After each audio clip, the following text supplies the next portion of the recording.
vamos a comenzar con la primera parte de la clase de dolor y opioides. En primer lugar, la definición. Según la Asociación Internacional para el Estudio del Dolor, se define dolor como una experiencia sensorial y emocional desagradable, asociada a un daño real o potencial de los tejidos, o descrita en términos de tal. Hay muchas definiciones de dolor, pero es importante tener en cuenta que en todas se habla del dolor como una experiencia totalmente subjetiva. No es lo mismo el dolor que puede sentir para un infarto una persona que está acostumbrada a tener dolor, pongamos el caso de un boxeador, que un oficinista cuando tiene el mismo tipo de infarto. Es decir, es una experiencia subjetiva y que también se valora, tiene en cuenta los antecedentes personales de dolor, las experiencias previas que haya tenido. ¿Cómo se mide el dolor? Existe una calificación verbal y una numérica. La forma que más se utiliza en adultos es la escala del 1 al 10, del 0 al 10. Siendo 0 que no tiene nada de dolor y 10 el dolor más fuerte que sintió en su vida. Entonces, una buena forma de calificar el dolor es preguntándole al paciente cómo siente su dolor, si lo tienen que clasificar del 0 al 10. 0 sin nada de dolor y 10 el dolor más intenso que una persona puede sentir en su vida. En niños es un poco más difícil este tipo de medición y se pueden utilizar escalas. Por ejemplo, esta escala análoga visual en la cual tenemos 1, una cara feliz, en la cual no hay dolor, y lo máximo el 6, que es una cara que está llorando de dolor. Esto se utiliza en niños. En recién nacidos, en una época se pensaba que el recién nacido no sufría el dolor, que no sentía dolor, y los procedimientos invasivos incluso se realizaban sin prestar atención a la anestesia del paciente. Hoy en día obviamente se sabe que el recién nacido sufre el dolor y se valora este dolor mediante la cara del neonato. Muchas veces la cara que pone el recién nacido nos da un indicio de si está sufriendo dolor o no, y también mediante la frecuencia cardíaca. Es sabido que el aumento de la frecuencia cardíaca muchas veces nos está expresando que el niño tiene dolor. Tipos de dolor. Hay varias clasificaciones. Según la distribución tenemos dolor localizado, que tiene un lugar de origen, no se irradia y no migra. Por ejemplo, si con un martillo le pego a mi dedo, el dolor va a ser localizado. El referido parte más que nada de estructuras viscerales y es un dolor que suele irradiarse. Por ejemplo, el dolor de espalda ante una pancreatitis se podría decir que es un dolor referido. Un dolor de hombro derecho ante una inflamación de la vesícula también es un dolor referido. Otra clasificación del dolor es según la localización. Somático es que surge de tejidos con alta densidad de nociceptores, por ejemplo piel, mucosas, también dientes. El visceral surge en tejidos viscerales y como tiene menor cantidad de nociceptores es más difuso y muy difícil de localizar. Uno cuando valora semiológicamente el dolor abdominal, muchas veces no nos señalan con el dedo el lugar exacto donde está doliendo, sino que el gesto que hace el paciente al tratar de señalar el dolor es con la palma de la mano señalando todo su abdomen. Esto nos marca que es un dolor visceral y que es difuso y mal localizado. Otra clasificación es según el mecanismo fisiopatológico. Hay un dolor nociceptivo que surge de una activación de nociceptores y el origen suele ser el daño tisular. Era el ejemplo que habíamos dado de un golpe, por ejemplo, en el dedo por un martillo. El neuropático ya surge de una lesión en las vías del dolor. Es la vía del dolor la que está lesionada, es el nervio el que está lesionado. Y esto, bueno, es un dolor mucho más difícil de tratar. Habitualmente con analgésicos comunes como AINES no suele funcionar y muchas veces en estos casos necesitamos dar opioides para calmar ese tipo de dolor.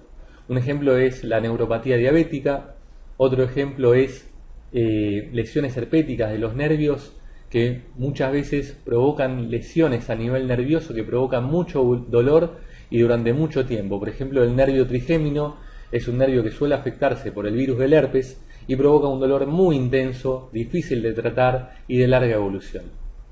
Y después tenemos el dolor psicógeno, en el cual evaluamos evaluamos que no hay estímulos dolorosos y tampoco encontramos anormalidades en las vías de conducción. No quiere decir esto que el paciente no sienta dolor, no tenga la sensación subjetiva de dolor, pero esto se ve más que nada en un ejemplo clásico, en la histeria de conversión. Haciendo un repaso de las vías de conducción, recordemos que todo lo que sea información del exterior llega al cerebro mediante las vías ascendentes o aferentes. Entonces, todo lo que sea información desde el exterior del organismo va a ser conducido por las vías ascendentes. Específicamente para conducir el dolor hay unas fibras que se llaman fibras mielínicas y amielínicas A delta y C, que van a transcurrir mediante el haz espino-talámico lateral. Es decir, el dolor va por una vía ascendente, que es el haz espino-talámico lateral, que está compuesto de fibras mielínicas y amielínicas A delta y C. Este haz espino-talámico lateral va a terminar formando, junto con el haz espino-talámico anterior y el haz espinotectal, va a terminar formando en el bulbo raquídeo el lemnisco espinal. Entonces, estas fibras que se juntaron van a terminar en el tálamo, en el núcleo ventral posterolateral, y después hacen una sinapsis más con neuronas que se llaman neuronas de tercer orden. Estas neuronas de tercer orden llegan a la corteza sensitiva que está en la circunvolución postcentral.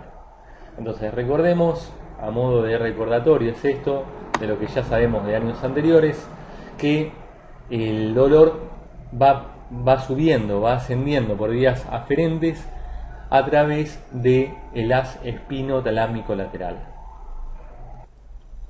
En cuanto a la fisiología del dolor, para que exista dolor tiene que haber liberación de neurotransmisores y o neuromoduladores.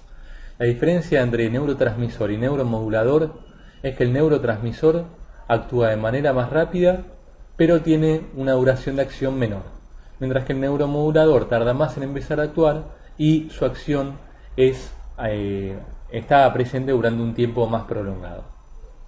A nivel espinal encontramos el asta posterior y sustancia gelatinosa de Rolando, con receptores para opioides, catecolamina, serotonina, GABA y glicina.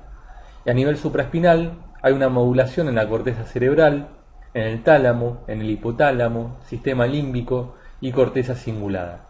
Fíjense que que intervenga el sistema límbico a nivel supraespinal nos da un patrón de la subjetividad del dolor y de cómo las emociones pueden hacer que el dolor varíe a pesar de que la intensidad siga siendo la misma. O sea, el mismo dolor, según cómo uno está en cuanto a las emociones, esto es el sistema límbico, puede aparecer de manera diferente, con una intensidad diferente, ser percibido de manera diferente. Los neuromoduladores excitatorios son glutamato, aspartato, sustancia P, péptido intestinal vasoactivo y colecistoquinina. Todos estos neuromoduladores excitatorios favorecen la conducción del dolor y lo que hacen es, ¿cómo se puede decir? Lo que hacen es generar el estímulo del dolor. Mientras que los inhibitorios son un mecanismo de defensa que tiene el organismo para que esa sensación de dolor pueda ser aplacada. Y son los opioides endógenos, norepinefrina, serotonina, somatostatina, GABA y glicina. Fíjense, el sistema opioide endógeno consta de beta-endorfinas, encefalinas y dinorfinas. Hay endomorfinas 1 y 2 también que tienen alta afinidad por los receptores mu. Un sistema serotonérgico también interviene en el dolor y sistema noradrenérgico que sobre receptores alfa-2 presinápticos inhiben la liberación de sustancia P, por lo cual la activación del sistema noradrenérgico hace que el dolor sea inhibido. Y esto pasa mucho, que por ahí un golpe en un momento de actividad física, de ejercicio, de estrés, no es percibido en el 100% y cuando uno se relaja, el dolor aparece con mayor potencia, con mayor intensidad.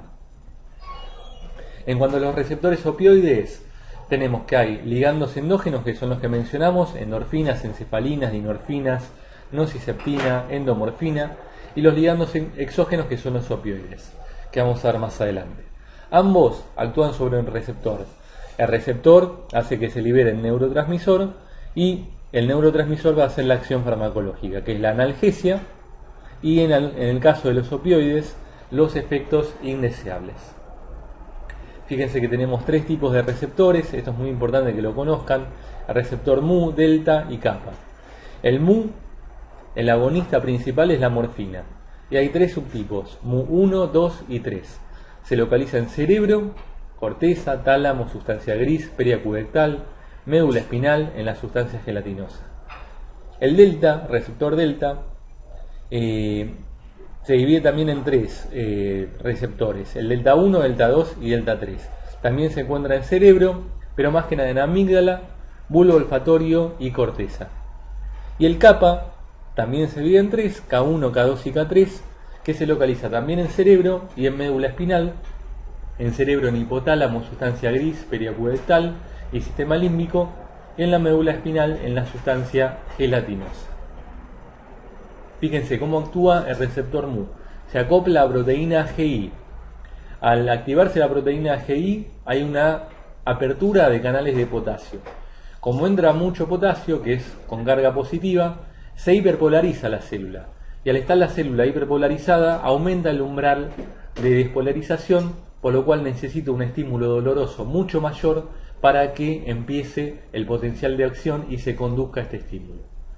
Las kappa, los receptores kappa, también están acoplados a proteínas GI, pero su activación provoca el cierre de canales de calcio.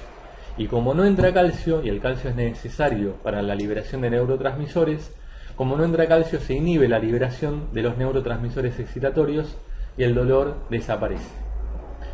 Y los delta actúan igual que los mu, proteína GI y apertura de canales de potasio, por lo cual se hiperpolariza la célula, aumenta el umbral de despolarización y se necesita un estímulo mayor.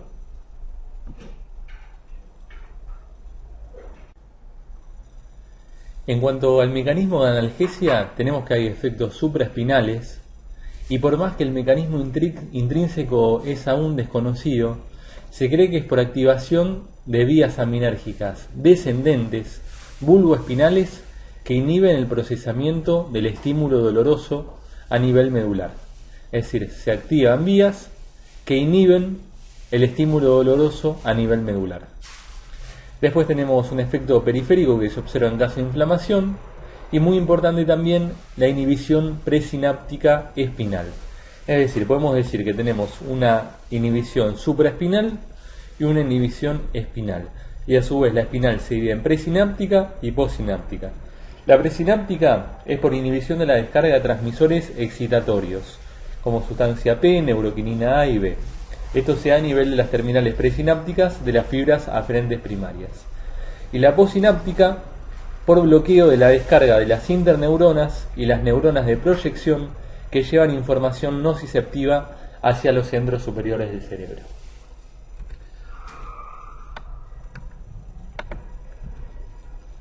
Vamos a ver cómo es el manejo farmacológico del dolor. Hay una escala analgésica, que es una serie de escalones que deben seguirse para poder manejar el dolor de forma eficaz. En los dolores más leves se utiliza el escalón 1 y en los dolores más fuertes llegamos hasta el escalón 4, pasando siempre por el escalón 2 y el escalón 3. El escalón 1, como dijimos, para dolores leves utilizamos analgésicos no opioides, en general AINES. Podemos utilizar paracetamol, podemos utilizar metamizol, pero lo más común AINES y paracetamol. El escalón 2 ya es la asociación de los analgésicos no opioides, como por ejemplo AINES, con algún opioide débil, por ejemplo codeína o tramadol. Entonces asociamos los que habíamos utilizado en el escalón 1 con opioides débiles como codeína o tramadol. Esta asociación van a provocar un sinergismo de potenciación debido a que el mecanismo de acción de los AINES o paracetamol es distinto al mecanismo de acción de los opioides débiles, y como estamos dando dos drogas de distinto mecanismo de acción, logramos un sinergismo de potenciación. De esta manera no es necesario llegar a dosis altas de ninguna de las dos familias y de esta manera evitamos entonces los efectos adversos. Ya el escalón 3 es la asociación de opioides potentes con los AINES o paracetamol. Y llamamos opioides potentes, lo vamos a ver más adelante, a morfina, oxicodona, fentanilo, metadona, buprenorfina. Y ya bueno, el escalón 4 es raro llegar a este nivel, pero ya se utilizan métodos invasivos.